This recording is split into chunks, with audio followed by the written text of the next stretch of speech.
flat rock is best for taking off. Rafferty, the lawyer, with a cough goes first, head first, a dive that makes us wonder how he's still alive. The ballerina's next and shames us all. What grace in space, what an Australian crawl. I'm next and too self-conscious to be good when I look back to where I stood.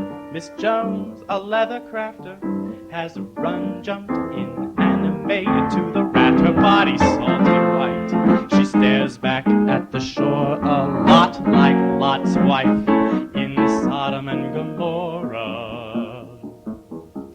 The ballerina knows how much restraint enhances skill, and with a little feint spins away. Now Rafferty appears to be arguing a case at sea. Splashing, gesticulating, he swims back and climbs exhausted onto the rock. Miss Jones comes in, martyred, ill at ease, and towels carefully, even knees, while the lawyer fetches beer. The dancer always seems to disappear. Miss Jones, son of a chair, it's said in town she's found a choreographer. Call her home. What I say, though, is let what is just be. Miss Jones and Mr. Rafferty, a hopeless combination. Have my best wishes for a grand vacation. The dancer needs no help, evidently. And as for me, I simply like the sea.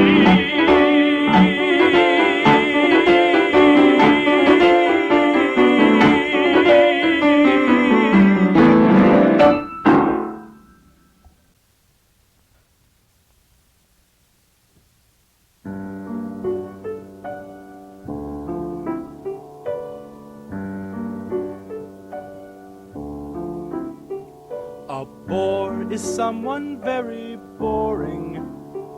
The matter needs no underscoring. For instance, if you're on a train, you'll madly look around in vain for someone interesting to chat with, and soon regret the one you sat with.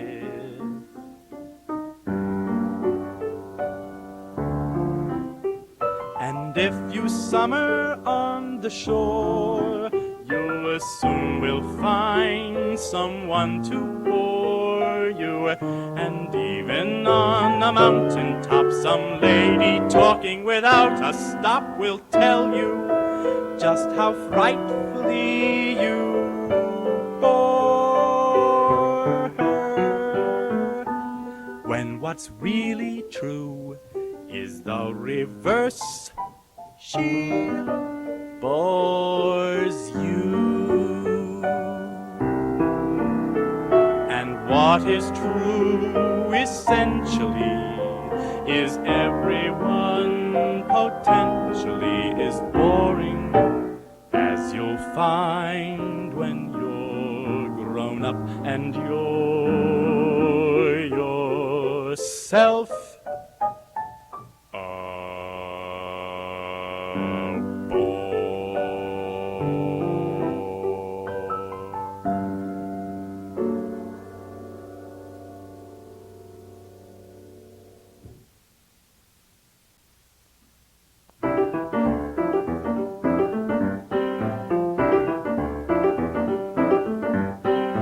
Tra-la-la-la-la-la, Sergei Rachmaninoff humming some tunes that he heard in his head.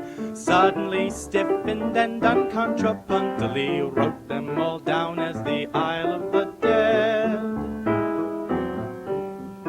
Pocketa, Sergei Diaghilev, seeing the tennis net set up for jeu, said to Debussy impressionistically, isn't that tennis court tilted un peu?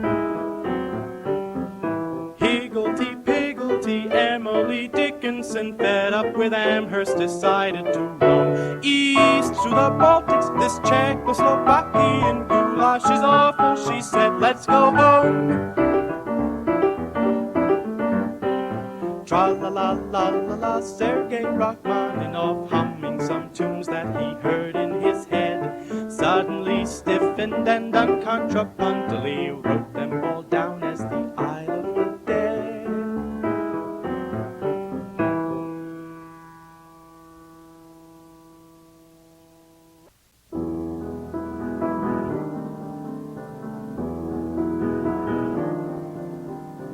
I'd like to hear the skaters waltz again and see Vienna on my TV set, with pictures of the king and queen I love. What is it makes them all so dear to me?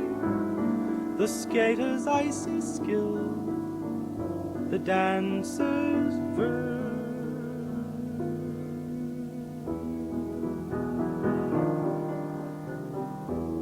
I do not know if that's a polished floor or a pond so brightly lit that in its glare,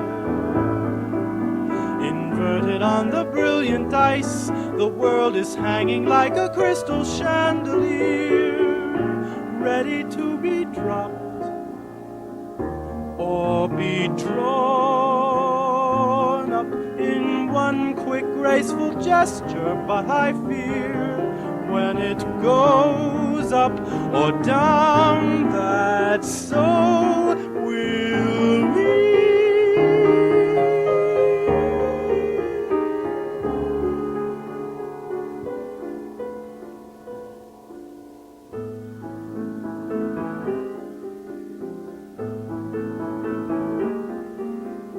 That's why on winter nights and summer too, the thing above all else I like to do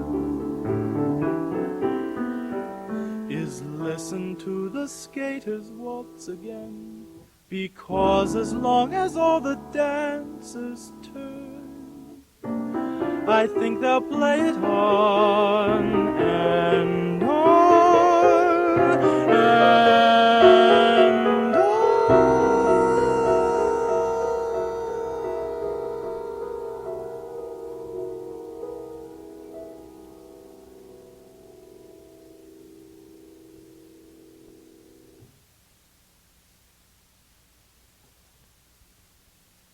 Yes, it was you, what else, who arriving in a daze to take Dolores out in your red Volks runabout. Your outfit was a gem, half Barney's, half Jerusalem, said in a kind of shout, Jesus, let's get the hell out.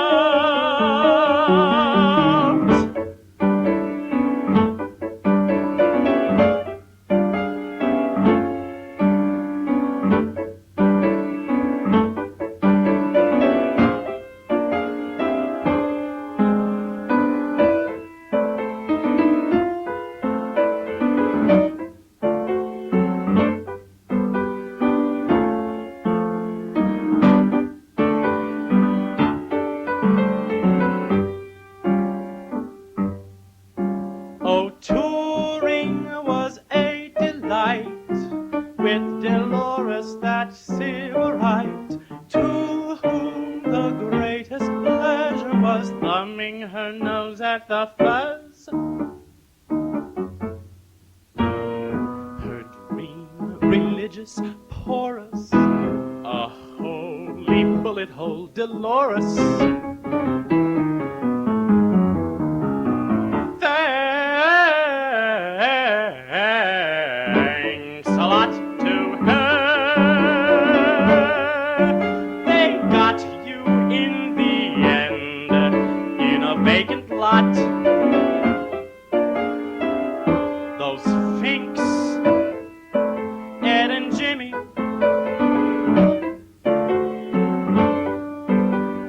each an old-time enemy.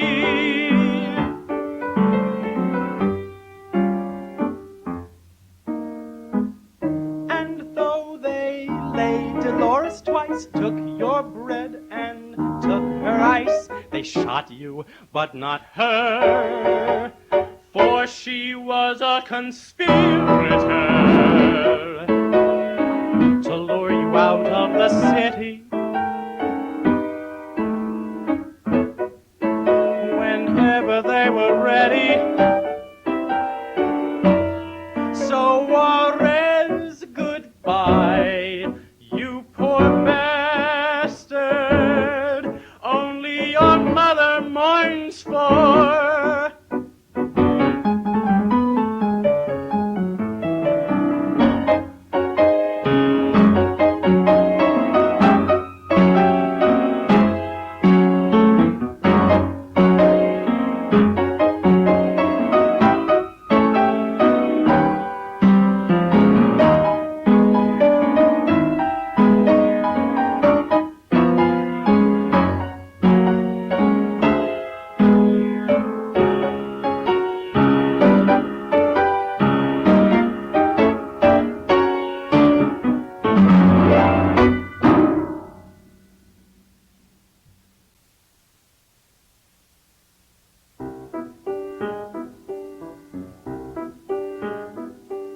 Cramped like sardines on the queens and sedated.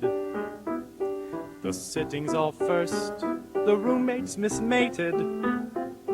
3 nuns at the table, the waiter a barber. Then dumped with their luggage at some frumpish harbor. Veering through rapids in a vapid rapido. To view the new moon from a room on the Lido, or a sundown in London from a rundown Mercedes, then highborn to blindborn for Orfeo in Hades, footloose in Lucerne, or taking a pub in Stratford or Glasgow, or maudlin in Dublin. Insensitive, garrulous, querulous, audible, drunk in the Dolomites, tuning a portable. Embarrassed in Paris, in Harris Tweed, dying to get to the next museum piece that they're flying to. Finding in Frankfurt that one indigestible comestible makes them too ill for the festival. Homesick in Stockholm, or dressed to toboggan at the wrong time of year into dear Copenhagen.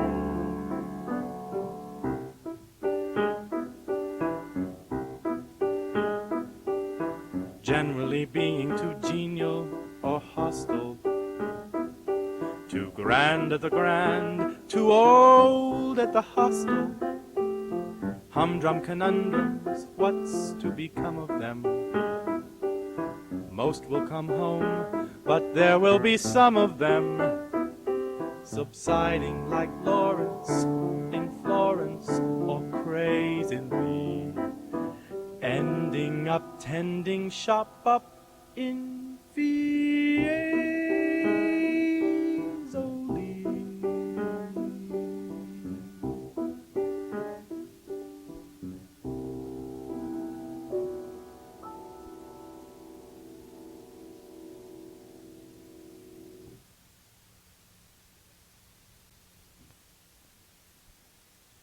Doctor, unlike me, we love you so. the double-headed rabbits grow from a single hair. Mutation's friend, who could have prophesied the end? When the Spider-Woman deftly snared the fly, and the monster strangled in a monstrous kiss, and somebody hissed, "You'll hang for this." Dear Dracula, sleeping on your native soil, any other kind makes him spoil. How we clapped when you knocked the French door down and surprised the bride in the overwrought bed. Perfectly dressed for lunar research, your evening cape added much, though the bride, inexplicably dressed in furs, was a study in jaded jugulars.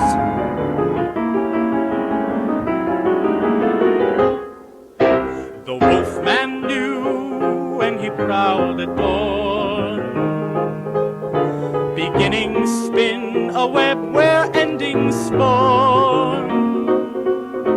The bat who lived on shaving cream, a household pet of Dr. Dream, unfortunately maddened by the bedlam, turned on the dock, bit the hand that fed him. Poor tortured leopard man, you changed your spots in the debauched village of the Pinhead Tots. How we wrung our hands, how we wept, when the 18th murder proved inept.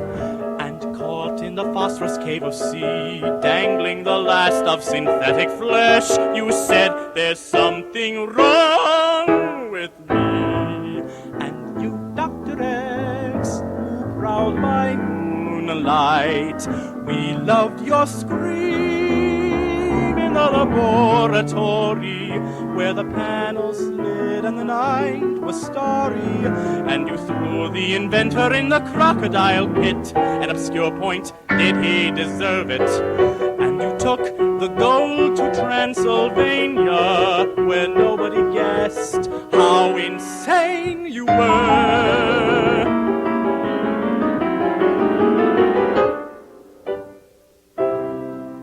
We thank you for the moral and the mood, dear Dr. Cliché, Nurse Platitude.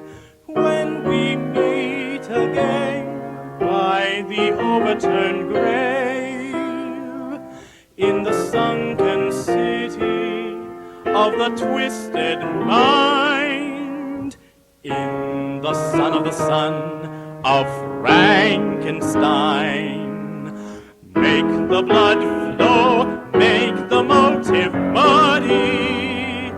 There's a little death in everybody.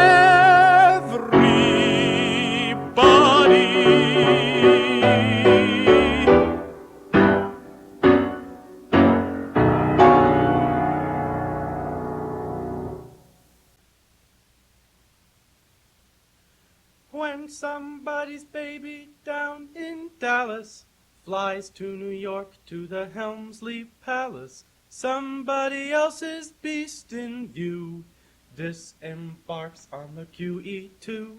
When somebody's lover buys a tie at Brooks and gives someone else the eye, somebody else's little love gets on the ferry to Cherry Grove. When Orphan Annie runs out of luck behind the grandstand at Aqueduct, the bookies are downing good cork gin, and somebody's horse is coming in. And when Con Edison blows its stack and Balenciaga is off the rack, the house of Winston will shut its doors, and some of the rich become the poor.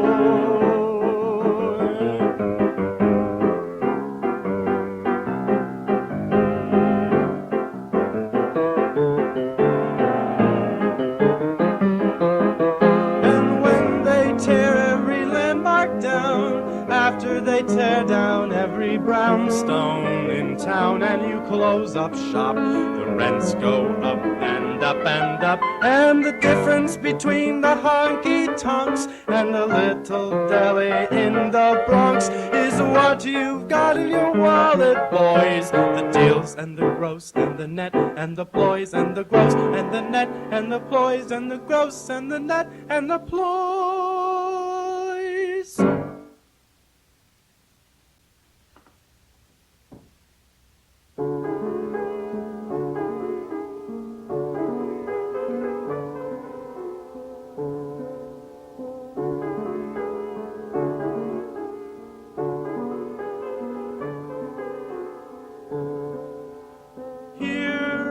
This little plank with its handkerchief of sail, I hear the minor spank of water and the wail of far-off engines.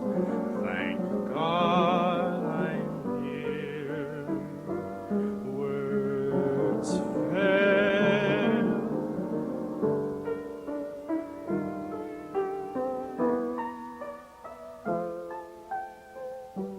Winds too, not outward bound, but merely maritime. How happily I sound the depths of the sublime by sitting on the sound of water wing of time. There's a blue rock there, a rubescent tree. I hardly move. I rock the drifts monotonously. Now, still as a shipwreck, the sun is unto me.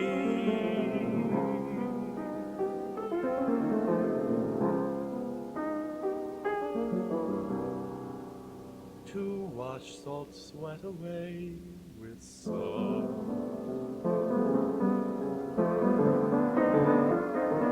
I dip my copper dipper down halfway and splash myself a proper windsock.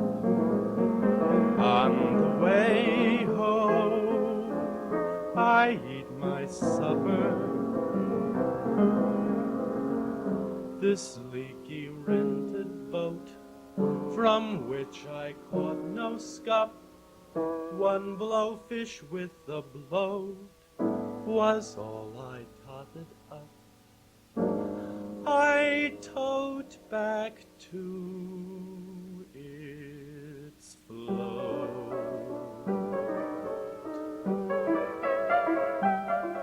At 6, the gig is up.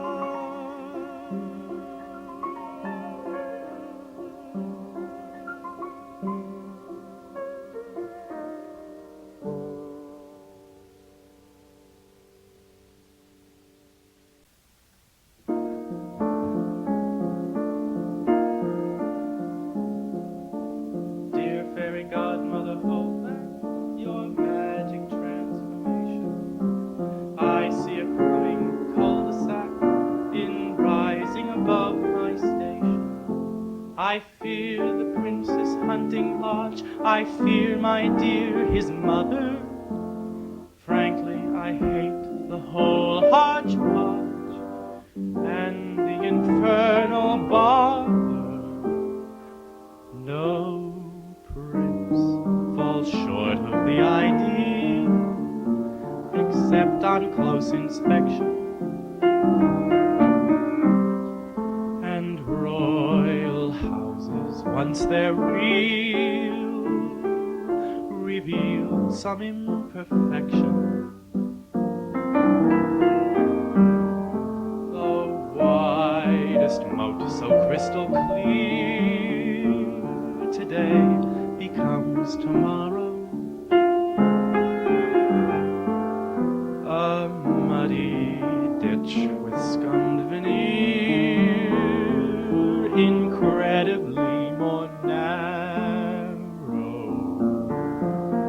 I know my clothes are awful, my room a mess, but then at least I'm not surrounded by Secret Service men.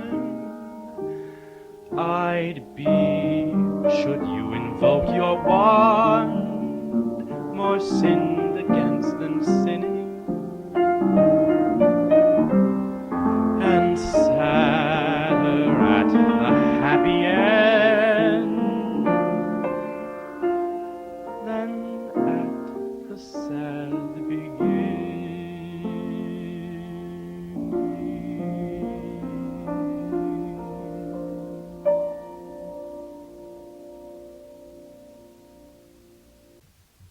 God bless Con Ed, I've always said, as the gas flames bubbled up. I brew my tea and toast my bread, whether I breakfast, lunch, or supper, on power that Con Ed supplies, and under the macadam's crust.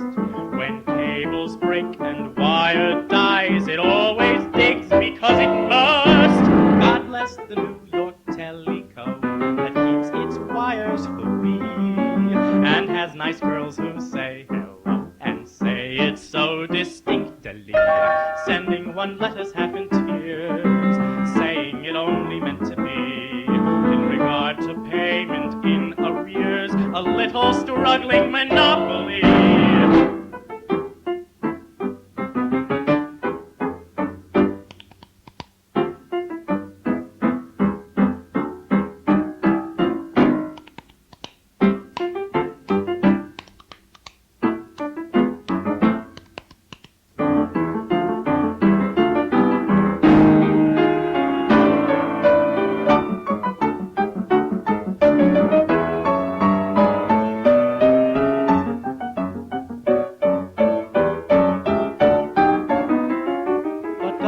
IBM, the most, for it computes the final cost of telephones and tea and toast, and has on checks one's code embossed in hieroglyphs that can't be read, because the zeros all are straight, yet manages to say instead, don't fold, spindle, or mutilate.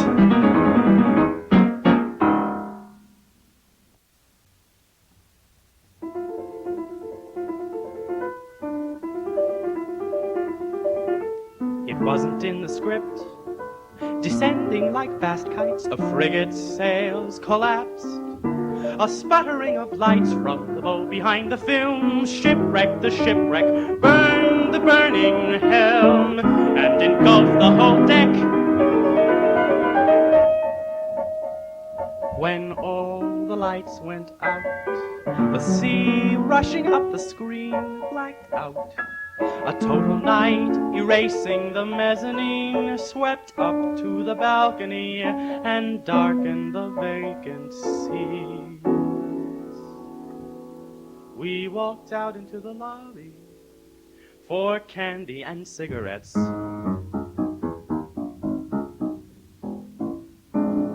The film had become uncoiled.